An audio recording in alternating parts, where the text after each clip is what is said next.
তোর প্রবাসী জাতের মারে আমি শুধু এই নড়ির বুদাই তোর অল প্রবাসীর মা বোন আমি শুধু গানগির বলারা।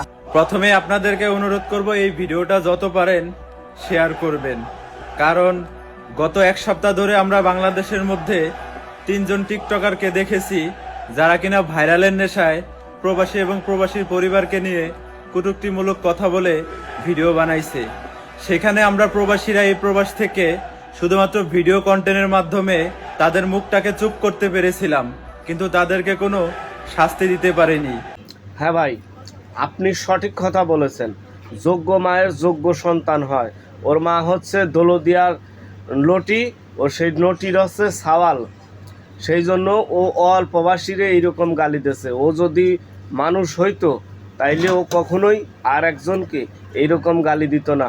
আপনাকে অসংখ্য ধন্যবাদ জানাই ভাই। আমার স্ক্রিনে যে ছেলেটাকে দেখতেছেন সে কিন্তু প্রতিনিয়ত প্রবাসীদেরকে গালি দিয়ে ভাইরাল হওয়ার জন্য ভিডিও কন্টেন্ট বানাইতেছে।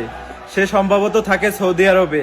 সৌদি প্রবাসীদের দৃষ্টি আকর্ষণ করে বলতেছি, এই ছেলেটাকে যেখানে পাবেন সেখানে তাকে ধরে এমন শাস্তি দিবেন যেন বাংলাদেশের মধ্যে আর কোনো টিকটকার এবং কন্টেন্ট ক্রিয়েটররা প্রবাসী এবং প্রবাসীর পরিবারকে নিয়ে কটূক্তিমূলক কথা বলে ভাইরাল হওয়ার চিন্তা ভাবনা মাথার মধ্যে না আনে।